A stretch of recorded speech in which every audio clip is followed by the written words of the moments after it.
Thank you very much for joining us. I am Yori Folarin. Not alone, as usual. I'm with one or the other, and this morning it is Asuko James, assignment editor. Good morning, Asuko. Good morning, Mr. Yori, and good morning, Nigerians. Indeed. Where are we going today? Well, we want to, check up on the interstate travel ban. We want to see how far, that directive has been carried out by security officials, because there have been complaints that most states, especially Lagos and Ogun, the boundaries have been very porous. Yeah, and it's only fitting because so we many did a states. show on that. Yes, we and, did. We had concluded that there was a lot to be desired in the way it was being executed. Exactly, because even in other states, they've been some state governors who have taken it upon themselves to, close their boundaries between other states like Kaduna and Kano, Kaduna and every other state, And we decided to, check up on Lagos, because Lagos happens to be the epicenter of coronavirus in Nigeria. And our reporter and our reporters, actually went out yesterday, and Sarah actually compiled a package. Okay, that was put together by a number of correspondents all over the place. Exactly, around Lagos. Okay. Maybe we should start with that. Yes, let's start with that. I'm sure we'll get it, but the last time we spoke about this, we'll indeed start with that report you said. The last time we spoke about this, as I said, it was that it was unsatisfactory from a health point of view. And people had sort of come down heavy on the police, that, look, the role that the police was playing. But all of that was refuted by Mr. Frankenbach, the force spokesperson, who came on and said that, look, he was ever so polite, but he said it must be said that what is being said about the police, interface with all of this is, I had it uncharitable at the very, very best. Exactly. So he didn't buy into that.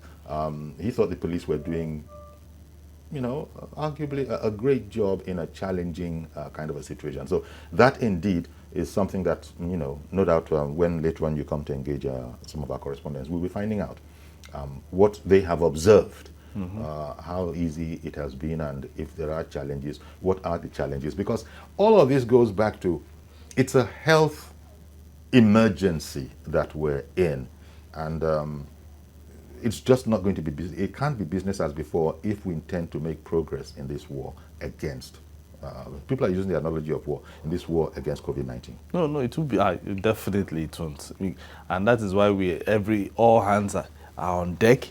And so we don't want the police, remember we used that word, the missing link. Yes, and Mr. Amba didn't like it at all. And he didn't like it, so we don't want them to be like the missing link. So this time we said, okay, let's go around. So we look decided at it again. to exactly. And from all observation, we know that the monitoring has started, but it is not as we expected. In terms of there were so many borders that were unmanned, and even the ones that were manned, some people were still, coming into Lagos and going out of Lagos.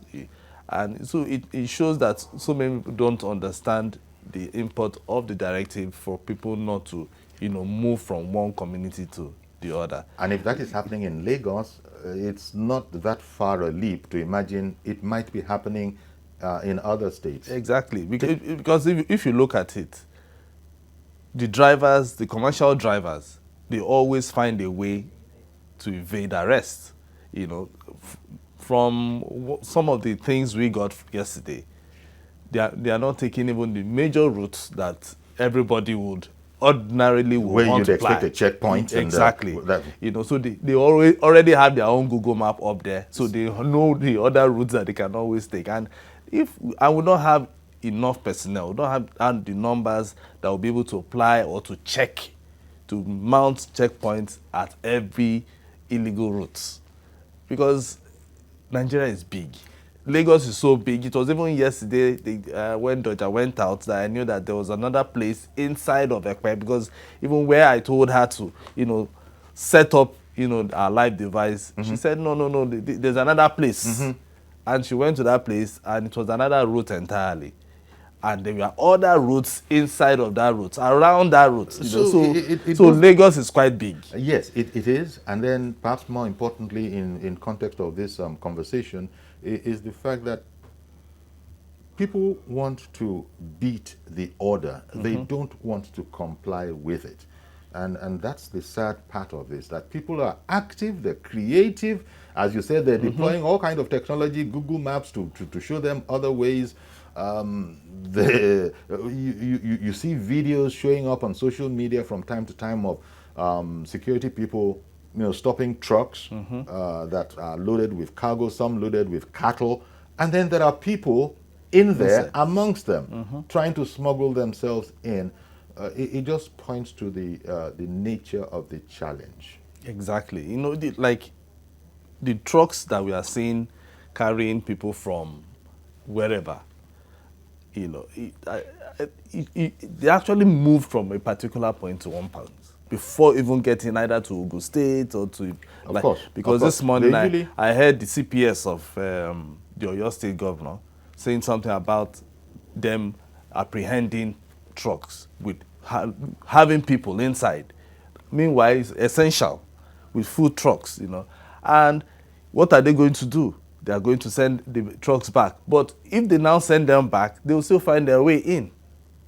Because if you don't close the boundaries between all these states for us to be able to contain the spread of the virus, it will keep increasing. The numbers will keep going up and high up until Lagos will not be able to, or any states. Because right now, Lagos has really ramped up the testing, but we are afraid.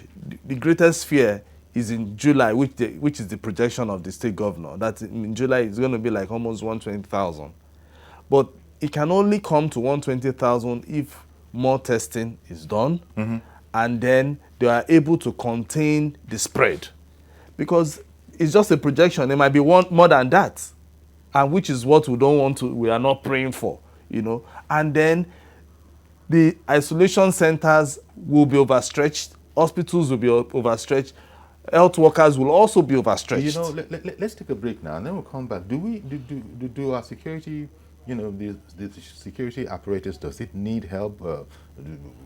Can we invite the army in to lend a hand? Let's take a break. We'll come back and we'll look at that aspect.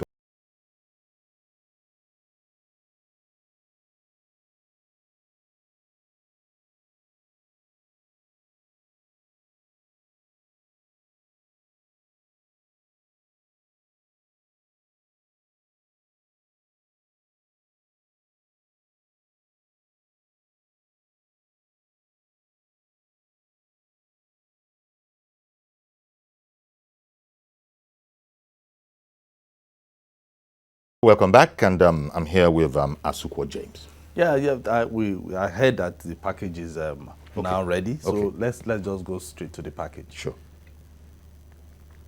Lagos, the commercial nerve center, remains the epicenter of the coronavirus pandemic in Nigeria. It is also challenged with managing an imploding population that is growing daily, a threat to its fight against COVID-19. Despite the ban on interstate travel, the state has continued to witness an influx of people, a worrying sight, as there were no temperature checks or security checks at the various borders. The governor at his last briefing hinted on a possibility of another lockdown should the residents fail to adhere to the public health guidelines.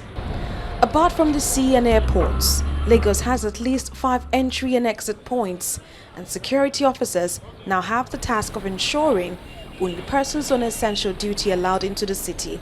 But the situation comes with different tales. At Mojoda, a border town between Lagos and Ogun State in Eredo Local Council in Ekpe, commercial vehicles ply through the alternative route. Ignoring the banned border, many have gained access to Lagos State through this route in the presence of the security agents. The Ikorodu-Shagamu road had its own roadblocks, mounted with a surveillance team of armed policemen from the Ikorodu-Shagamu division.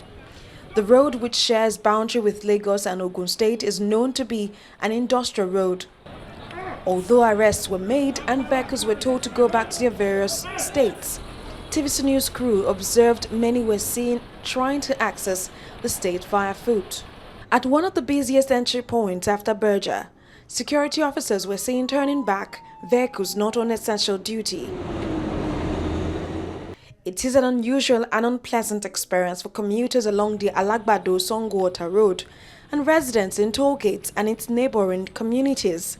Almost all the commuters had to continue their journey on foot as the commercial buses were turned back at the toll gate section. There are projections that Lagos will have 120,000 cases of coronavirus by July, a rather frightening figure at a critical time when people are torn between hunger and their health.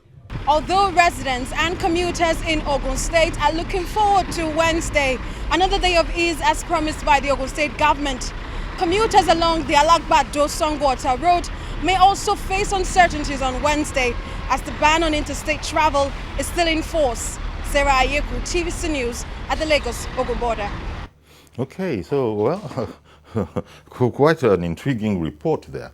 I understand we have a... So, Sarah, are you with us? Yeah. Good morning. Good morning. Now, tell us, can you paint another picture of what you actually saw yesterday at Songo area?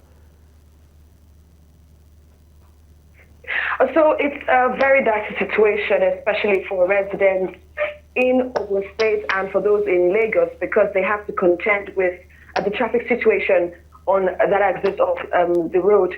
So you see that residents are trying to go about their usual activity. And you know, Ogun State has given residents, Ogun State government gave residents in Ogun State a 3-day window, which is Monday, Wednesday, and Friday, to go about their usual activity, open the market, and do their daily businesses. And so yesterday, which was Tuesday, it was a bit difficult for residents to actually for those working in Lagos, to actually go to their workplaces, buy their foodstuff in Lagos, and then come back to Ogun State. So you had roadblocks at that junction where you call toll gate. And at that point where you have toll gates, of course, security officers had their day full. They had to check for those who were on essential duty and all that. So the backlog of the roadblock at that point, caused that traffic gridlock from toll gate all the way down to Kola bus stop. And of course, the backlog of that traffic is what we see in other parts of Lagos. So wherever there are roadblocks, especially at various sections at the Lagos borders, of which you know that we have about at least 5 Lagos borders. So wherever you have those roadblocks, where there is a traffic, that traffic has a rippling effect on the city, on Lagos. So you see people trying to get out of Lagos, even though they're on essential duty, are trying to get out of Lagos, but the heavy-duty trucks where you have policemen that are out, they have to check each trucks and ensure that those who are getting out and coming into Lagos are those on essential duty. Since they have to check those people, the backlog of those roadblocks is what you see as the rippling effect of the traffic gridlock we've been experiencing since the lockdown has been eased. We know in Ikorodu, the police actually, we saw the picture where the police were trying to drive away people who are trying to use their foot into Lagos. Yeah. Did the police also try to do that at Songo? So what we saw in Songo is actually people were allowed to, of course, walk into Lagos and go out of Lagos. The check that you see in Ikorodu, Shagamu, that was not the story we had at Songwater. People, of course, Lagos and Ogun State, there are two peculiar states where you have your doorstep in Lagos and then your window is in Ogun State. That's the reality that we are in. And so having people walk into Lagos State, people that have to go about their usual activity, because the word on the street is that a lot of persons are hungry. So while we were interacting with them yesterday, they told us that they do not, all they want to say is that they are hungry and they want the government to, of course, support them during this time. It's because, of course, these are difficult times that nobody anticipated when we're coming into the year 2020. A lot of persons had high hopes about what the year 2020 would hold for them. But, a lot of them are saying that they are hungry and they just want to see how they can earn a living. So at the Songwater border, we didn't see security officers stop anybody from walking into Lagos or from going out of Lagos. It was easy. But the problem was that vehicles were not allowed in and out Well, because it's a Tuesday, and of course today will be a different case. But of course, you still have security officers trying to check for those who are actually violating the ban on interstate travel. Okay, in terms of the people, did you speak with any of them to ask if they even know what the virus is about, and then how dangerous and terrible the virus is? Did you talk to them? What did they say? I think the people actually, there's been a lot of sensitization going on about the virus, the dangers of going out, or the importance of staying at home. But a lot of them do not even understand that aspect where they're saying that how would they stay at home when they do not have anything to eat? So it's a very dicey situation that the government is in and that the people are in. So you have people that also want to obey what the government or try to abide by the guidelines, public health guidelines that have been set up by the government. But then they're also concerned about what to eat, how their family will be able to survive in the coming days. So people, of course, want to obey the public health guidelines that the government has laid out, but then they're concerned that how would you survive? How would your family survive? Which is why we see that a lot of persons immediately the federal government eased the lockdown. A lot of persons came out on the streets even though they were not on essential duty. So it's difficult for them to understand that actually they feel that for them to eat is essential. So that's their interpretation of essential duty. So you see a lot of them coming out and saying, how would they eat if the government tells them to stay indoors, of which a lot of them complain that the so-called palliatives that the government had come up with have not been able to reach them, despite the fact that they've been locked down, locked in their rooms for about 4 to 5 weeks, as the case may be. So it's difficult for the people to abide by the public health guidelines because they have to fend for their families. Okay, stay with us, please, and we have our other correspondent, Doja, on the phone, and she can tell us what's happening, what she observed at the Ekpe axis. Good morning, Doja. Yeah, good morning, Yuri. Please go ahead. Yeah, at Ekpe yesterday, when we got to Ekpe, we alighted at the main Ayetoro bus stop, which is the last bus stop at the area, and then I went straight to the park as a passenger that I was going to Mojoda, which is the boundary end between Ogun State and Lagos State. So at the park is Ikorodu Garage in Ekpe. Vehicles going to Ibadan and Akure were constantly calling passengers on board in defiance of the ban on interstate travel. So I was told that I could not get Ijebode there, that I should go front. Then I was directed to a roadside where the commercial cabs take turns to load passengers. I took a wagon car, and the driver carried like 3 people at the back. At the middle, it was 4 at the middle, and then 1 at the front seat. So it's they normally collect 500 naira transport fare from Ekpe to Ijebode, which is about 40 minutes drive. But I was told it is 1,000 naira per passenger. So I had to pay for 2 seats because I don't want to sandwich with people there. People were sweating under the scorching sun. So I just had to pay for 2 seats. And while we were going, I saw that the driver took a turn to one side and said that he could not go straight. He had to avoid a place called Boundary. So, and he kept on calling other drivers constantly on the phone that they should avoid Boundary. Policemen are there, security agents are there, that they should come through Mojoda end. So that place that it took a turn was Mojoda inside Lagos State. So when we were going, we went through inside a very thick forest. In fact, at the time I was scared. So we went through a thick forest, and at 5 minutes drive, we saw locals, indigents of the place, collecting money, demarcating the road with sticks and iron, collecting money at every point. And then when we finally busted out after 20 minutes journey inside a very thick forest, we saw policemen at the end of that place. That was in Ogun State. We finally busted out at Ogun State. That place was called Onifufu. The place is called Onifufu area, and it's in Ogun State.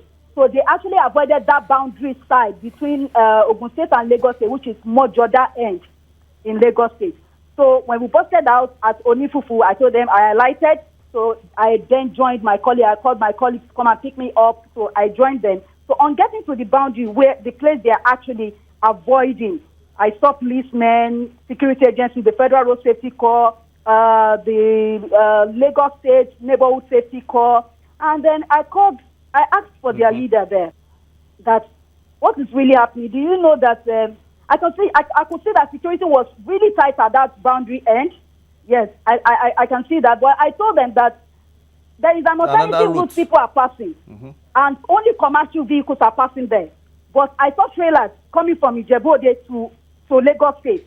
Those ones were on essential duties, and most of them were Dangote trailers going to Dangote refinery in Lagos State. So, and don't forget that Mojoda is also Mojoda-Epe Highway serves as an alternative route to the busy Lagos-Ibadan Expressway. It is also a shortcut for vehicles coming from Benin-Shagamu Expressway to access Lagos Island via Lekki, where Dangote refinery is also situated. So I saw trailers, loads of trailers going to Dangote refinery. I couldn't see really commercial vehicles. So definitely commercial vehicles know that they have an alternative route to get to Ijebu-Ode, Ogun State, and then find their way to other states. Then I asked them, in this boundary, have you been seeing Almajiri coming in? The fact is that some people who are not security agents told me that yes, they have been coming in through that way, through that boundary, that Mojoda, Ijebu-Ode, Ogun State, but that stopped. One moment, please. Stay with us, Dodja and Sarah. We'll take a commercial break. We'll be right back with you, ladies.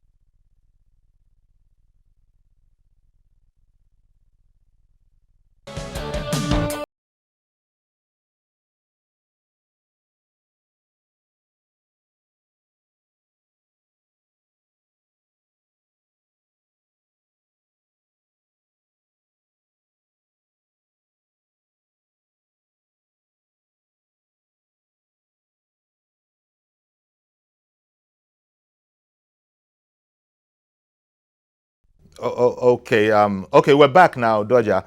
We just wanted you to round off so that we can let go of the phone. Thank you very much for the work you're doing. Sorry. So then later, I was taken back to the place. The security agency, they led me to the place again via their own vehicle after telling them my experience, and they made arrests of about 6 vehicles. They said they've been arresting them, that they don't know that the place is already open. They've been manning the place and all of that. So then when we got there, they arrested like 4 or 5 people. I asked those ones, why are they on the road? I even saw some carrying food stuff. I said, but you shouldn't have even taken this corner. You're supposed to pass through the main road in the first place. You are on essential duty if you don't know. Then another thing I noticed in that area is that people are living their communal life. All these use face masks, stay social distance. I think the government needs to do a lot more in that aspect, Yori. All right, then. Thank you very much, Dodja. Please stay safe. I trust you will, but indeed, it bears mentioning. Thank you very much for your report. And we still have Sarah. Sarah. Hello, Sarah. Yes, I'm still with you. Yes, okay. At Songo, was it only the police officers that were there, or there were other security agents that were also manning the toll gates? So what we found out is that there is a collaboration between Lagos and Ogun State. Okay. So while you have TRACE, that's the Traffic Compliance Agency of Ogun State, we also had the Lagos State Task Force team on ground at that point to ensure that they are able to manage traffic. Because what we see is that although the commercial buses were not allowed into Ogun State, they were told to make a turn at toll gates. But we see that they can't even make that turn. So you had a lot of them using the one-way back to pick passengers up to the point where there is no traffic. So it was a very chaotic scene. And so while we spoke with some of the residents, they are asking that can't the Lagos and Ogun State government come up with a more strategic or innovative way or enforcing the ban, because the boundary that you have between Lagos and Ogun is quite peculiar, and they're asking the government to see if there is a way they can manage that boundary so that the people are, of course, flouting the order, and then the policemen are, of course, able to enforce that order, because a situation whereby a resident in Ogun State walks into Lagos, which is the case that you had in Ikorodu Shagamu, where the man said he walked, it was just trying to get something. So when you want to get something from your neighbor in Lagos, and then the police arrest you saying that you're a violator of the ban on interstate travel, that's where the question is. So it's important that a lot of persons are sensitized as to where the boundary of Lagos Ogun is. But I know that will be difficult, because you see that a lot of persons, which is the case you have in Berga, you have in some other points where you see that Ogun State and Lagos are just sharing a very thin line of boundary.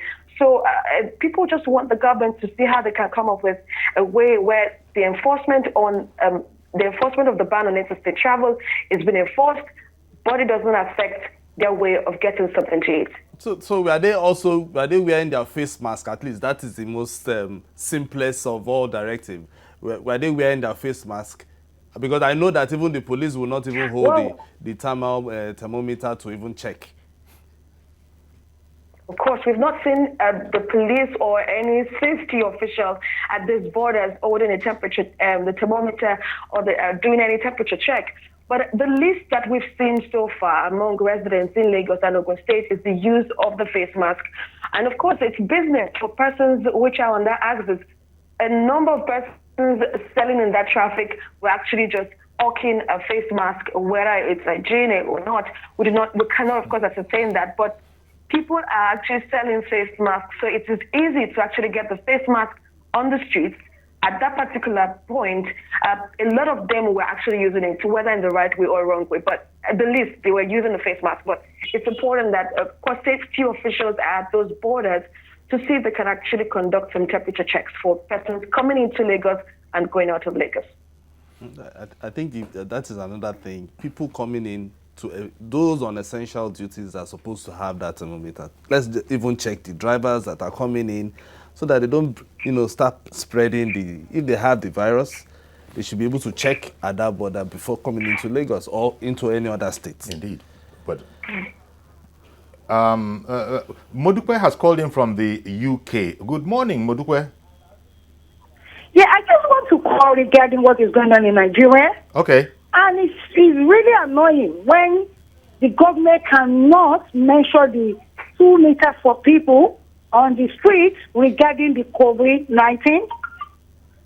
And people need to understand it's not a joke. Okay, indeed. It's not really a joke, because in abroad, a lot of things is happening, but and there's no way people will be piling up like sardine, and it's not going to be spread more than what they expect. Yeah, that is indeed a challenge. You just heard one of our reporters, Dodja, in fact it was, tell how she had to actually pay for 2 seats in order to feel a better sense of safety, because without that, it was pretty much business like usual. Exactly. Because the road transportation people are saying that they can't break even with the stipulated regulation. So indeed, thank you for the observation, Modukwe. It is a worrisome challenge. Yes, it's even surprising that the Lagos State government is allowing interstate transport operators to operate. They are supposed to have stopped it by now, because I know in Kaduna they've stopped. Okay.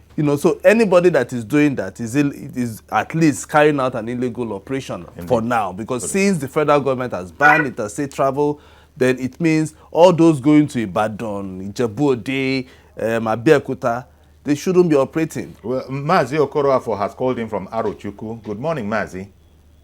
Good morning, sir. Good morning, Mr. Mesere. You see, this issue of border and interference and the rest, a governor of a state cannot succeed himself alone to succeed in that thing. Now, let me give you an example. I'm from Arochukwu in Abia State. Maybe Asuko is from Akwa Ibom. Yes, I know if your you follow video. Akwa Ibom to Arochukwu, Arochukwu, there's one road there. Exactly. That road is they have a bridge, but there's a big river. Since all this COVID, what the government did was to block it with this road construction. You cannot pass that bridge. Now, within Arochukwu side and within Akwa Ibom side, the youth and there's a special assistance from that place is part and parcel of the security men there. And even the government, the commissioner within that side is also part and parcel of the security men. Now, they share themselves about all this because there's no state governor that doesn't have special assistants. What do? They should now produce a timetable for all of them, morning, afternoon, and evening. Let them go there and with the security agents and the youth within themselves and with the local government at least can employ and pay a stipend. That is best also.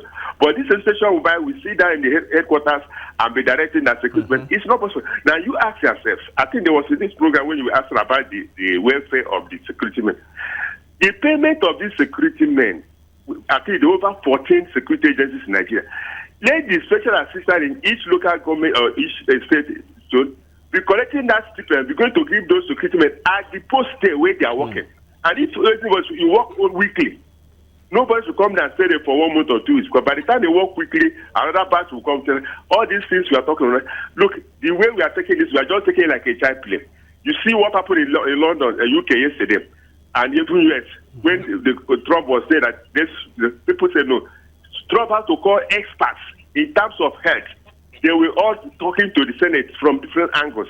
At the end of the day, they told Luco, if you release this thing so openly like that the casualties they will pick it in America. Now look at America is an advanced country. UK is an advanced country. Now Nigeria is still a developing country.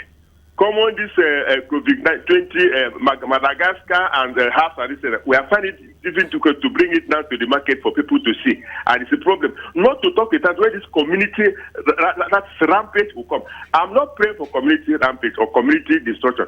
But the thing that we have to be very, very careful. Whosoever there is any action, it's not a question of governor every 24 hours, governor will be at the door. What is the job of the special assistant, the commissioners? What are they doing now? Tell me. Thank you very much, Mazi. Thank you, Mazi, for highlighting this. And it goes back to Modupe's worry, who called in from the UK. Just seeing those pictures, I mean, she knows those pictures. She knows, This is where every state governor is supposed to start monitoring. Apart from the fact that Wiki actually demolished 2 hotels, if you notice, he has been the only one going out with El-Rufai and the governor of Enugu State, going out to monitor their boundaries. And this is what we expect the Lagos State government. You have SAs, you have commissioners. At least now they are not really doing anything. You won't say that they are having an executive meeting. Let them go to all these boundaries that we are talking about. But they are doing virtual meetings, but in the meantime... The virtual meeting, as they are moving, they can do their virtual meetings. Mr. George, good morning. Thank you for calling in from Lagos. Thank you, Uncle Yori. Good morning, and good morning to Mr. Super James. Good morning, sir. Uncle Yori, I was saying last week that the IG of police needs to be involved in this daily briefing by the task force to address the security aspect of this task. I listened to the report by your reporters, so that they will be showing him pictures. The journalists will be, telling him these happenings. The picture that one of the ladies was showing, there is one that you can call a legal route. But the vehicles that are passing that legal route, with what I saw there, cannot all be legal. Many that are passing through the legal, that so-called legal route are not supposed to be passing there. You see them passing without the police enforcing. The police themselves and other security agencies are the ones we need to put to task on this matter, so that they do not see it as an avenue for money making again. Those illegal routes that the other ladies spoke about, the police and the security agencies, Uncle Yori, I can tell you, they know about these routes. Of course. If they don't want people to pass through those routes, people they can stop them. So there's need for accountability. Somebody should tell Alhaji Lai Mohammed that he should invite the IG of police to the daily briefing. He is responsible for the security or for the enforcement of this law. All right. So that he's accountable to us. Well, thank you very much for calling in, Mr. George. It then a part of this whole conversation is going to be, of course, numbers. We have so many policemen that can be, released to this, this particular important assignment. It depends, because I know the last time somebody, I don't know if Frank Ba will also confirm this. I heard that Nigeria police total we have about 400,000. Okay. And in that 400,000, a large chunk has gone to private individuals. So it means that we are just left with very few numbers. Okay. Oh, by the way, Sarah, we Sarah, need to give our thanks to Sarah, right? Okay, Sarah, thank you so much. Thank you so much for joining us. Yeah. Okay then. Thank you very much. So, I muted the idea. Is it inappropriate to seek the help of the army in a case like this? No, but we have others. We have you think that we could put together Nigeria resources, Civil Defense Corps, should be involved. Neighborhood watch. Amoteku, there are some states that have already signed. Started yet. They've signed. I think I heard something from Governor Fayemi, one snippet of news that I think it'll be out. I don't know. Okay, let's even make it national now. When we've sorted, let's try to make it national. Okay, section. The Nigerian police. But wait a minute, Mr. Yakub has come on. Okay. Let's take him so that we don't keep him waiting for too long. Good morning, Hello? sir. Good morning. Good morning, Mr. Yakub. Hello. We can hear you. Good morning. Good morning. Yeah, good morning, Chief Yori. Good morning. You see, Chief Yori, I really support what Mr. Aroshuku, the man. Mazi Okoroafo. Okoroafo, yes. It's not Mr. Arochukwu. Mr. Okoroafo from Aroshuku. I really support what he said. But Chief Yori, don't let us deceive ourselves. It is not going to be very easy to police our border because, one, we don't have men to police our border. That is why I believe what but Yakub, Asuko was just saying that if you don't leave it to the police, if you bring in the civil defense, you bring in all sorts of other uniformed organs that we have, they could make a difference. Do you agree? Chief Yori, I don't agree. You know why? Because our security men have already been compromised. The only way out here is two. I will mention the two quickly. One is that what Asuko says earlier is that all the commissioners now, they don't have much job to do now. They should be doing rotation from the policing our border. That is not bad. Look at Lagos State Governor. The man is working day and night. What is all those commissioners are doing? They should be deployed. Is it just commissioners? How about special advisors? And the special advisors? And the special assistants? Within the security apparatus, so that they cannot be able to compromise. Another one is this, Chief Jori, the total solution is this. I pray. One, Chief Jori, we need the cure. How about cure? Because Asuko once in a journalist hangout, Asuko mentioned something that I really support. He says, we are in a war, and then we need to deploy all our arsenal. Our arsenal is that we should be for the solution within ourselves. The Madagascar issue, I'm not care whatever is going to happen. We should be drinking it. The government should be allowing us to be drinking those things because they were not died. There's no a single death in Madagascar. What is going on with Africa? We are waiting for the Europe to tell us what to do. What is going on with us? I'm just afraid. Oh, okay. Thank you, God bless you. Thank you very much, Mr. Yakub, for calling. Indeed, everybody is deeply concerned, about this whole matter. But the pictures, where the lady that called in from the UK, those pictures, because she's become, maybe she's been around, I don't know how long she's been in the UK. But she would have begun to acclimatize to yonder. So seeing those pictures, she might have felt scandalized. You know why? What? You know why she's saying that? Everybody, if our friends and our colleagues and even our brothers and sisters that are over there, they are working. they would have lost one person or the other. It's either a colleague or a friend or a neighbor. So they understand when they say that we are not taking it seriously like them. Yes. So we've made that point. That for some reason, because the thing is, we are not, maybe because somebody has not dropped dead beside us, so we don't understand. But they are the ones, they know what they are seeing it, they are feeling it, they are experiencing it, and so anybody that is calling from there will say this thing is serious. Well, yeah, but you see, there's a totally different paradigm.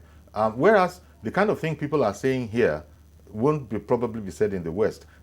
Look, I hear what you're saying. I know how important it is, but if people are saying that if you're not careful, hunger will kill you before COVID-19 kills you. Now, that kind of an idea. Let me bring up Mr. DME.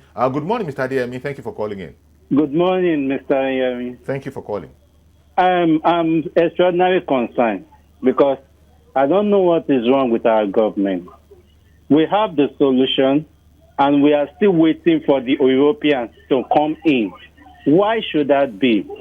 So it shows that they are not caring. You're talking about the management of coronavirus now. You're talking about the management. They did not wait for the UN for them before they can carry out and they start treating those with COVID-19. And they are okay. So what is wrong with our own government? Must we wait for them to give us approval before they will start doing what is right? Or is it until when everybody is dead? That is when they will now say they want to establish it. Mr. DME, or is it because of the money that they want to be collecting? You have gone to another aspect of the conversation. Mr. DME, spend about 30 trillion naira to collect the vaccine or what? Okay, sir. Thank you very much for calling in. Appreciate your call. Thank you very much for calling in, Mr. DME. You went to a different aspect of the conversation. It's equally as important. You're talking about the management of the infection, those that have been infected. But we are on the program looking at, it's like a progress report on maintaining the integrity of those borders, which is another aspect of the fight against COVID-19, so as not to help spread community infection. But you are talking about those that have been infected, and I take the point you made, but I don't want to mix up issues here. We're trying to get to the challenge. And now someone called in, I can't remember who, but talking about what is wrong with our government, what is wrong with the police. Might we add what is wrong with the people as well? Of course. Might we add what is wrong with the people? The thing is, we also have to take responsibility. Let's hear from Mr. Adelaja in Ibadan. Okay. Good morning, Mr. Adelaja. Okay. Good morning. Good morning. Thank you for calling in. Yeah. Thanks, Uncle Yori. I like what you guys are talking about. Sure. But I want to propose one simple solution. Okay. Now, there's this issue that those vehicles were loading from the motor garages.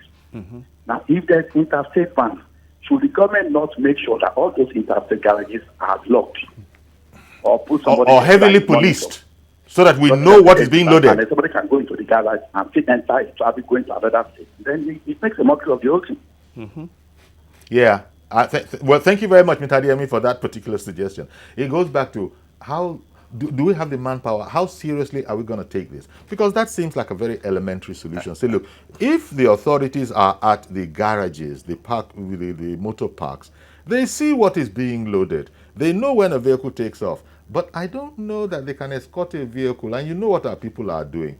If that is the way they go, then I wouldn't be surprised if they say, fine, we'll load from the garage, the police are going to be there, we won't take passengers, go and wait for us here. You know what happened. Since people are bent on beating the regulations, this is the problem. In fact, we would have loved to hear from Honorable Remi Hassan. Mr. Remi Hassan is the SA Special Advisor to the Governor of Ogun State on Public Communications. But unfortunately, something happened. We had an arrangement. Because we would have loved to hear from him as well. He would have come up, if not. He's come on before. Maybe we'll get him some other day. Because it stands to reason what Mr. Adeyemi just said. Why they can lock it? Why they can lock those? They can lock those terminals. But at the same time, it's what happens. It's what happens around the world. If it were customs, how come every country has to maintain its own customs? Because you could say the same of how come we found contraband in your load here when we got here. Maybe there's customs yonder. Maybe there's a check yonder. It happens. I don't know. But the one thing, human ingenuity is playing into all of this. We've said it before, the most difficult regulation to enforce is that which the people are not happy with and don't want to obey, no matter how ill-informed they are. Ehis is on the line. Good morning, sir. Did I hear that? Ehi? Good morning, Ehi. Yeah, good morning. Good morning, sir. Go ahead, please. Yeah, I want to contribute to this issue you are on this morning. We would like you to. Go ahead, please. Yeah, the problem we have here is not just the security nor this, but then the problem we have in this country is electricity. Do you know now? I just put on my gen, listening to you, because with this discussion goes round to the whole country, I am sure many people will listen to it, because we don't even know what is going on. I hear what you're saying. Well, okay. Thank you very much. Well, it's again services, because essential services. Government is doing its best to maintain essential services. You can see that. Thank God we don't have a fuel shortage. So at least Mr. He there put on his generator because he wanted to hear what is exactly going on. At least there is fuel. Because essential services. It's part of essential services. But electricity, there is no electricity. So people are generating their electricity privately in the midst of all of this crisis. Let's hear it from Mr. Simon in K2. Good morning, sir. Mr. Simon. Hello, good morning. Good morning. Good morning, sir. Thank you for calling in. You're our last caller. Please go on. Oh, all right. I just want to tell you that people are still traveling. People are still traveling from Lagos. Oh, yes. That's what our report has been about. The only state in the southwest there that is difficult to enter is Ekiti. Hello? I hear you. Go on. Yeah. If you go to the park, you see people calling Ibadan, calling Akure, calling, what is it called, Oshun. The only place that is difficult to get is Ekiti State. And what is happening is that the police, they are collecting bribes. So it's not about the number of police now, but the police we have, they are collecting bribes. If you go to the park, you discover that they have increased the price. So they need to bribe all the police on the road. So I think the Inspector General of Police has to talk to his men. Thank you very much. Thank you very much for calling in. And, well, we'll have to leave that where you put it. What you've said doesn't reflect our opinion here, because we spoke to the force, public relations officer. And, nobody's perfect, but I think he said that we needed to cut them some slack. We didn't know the conditions under which they were operating, which were tremendously difficult, and people were still, doing a good job. So we have to leave that at that. But these are observations, and he said something. I think it was Mr. Ehi who said that everybody is watching programs like this. And so the Inspector General of Police knows. Even, I think it was Yakub, or no, it was Mr. George's suggestion. All of these are heard, and we're just going to have to keep at it, and we'll keep on checking to see how we're doing for our whole general safety. We're going to have to leave it there, I believe. That's been our program today. Thank you very much for calling in, and thanks to our reporters Sarah Yeku and Doja Abdul Salam, and and all the people that called in. And of course, on behalf of Asukwa James and myself, please stay safe. Join us tomorrow for a fresh edition. I am Yori Folani. Bye-bye for now.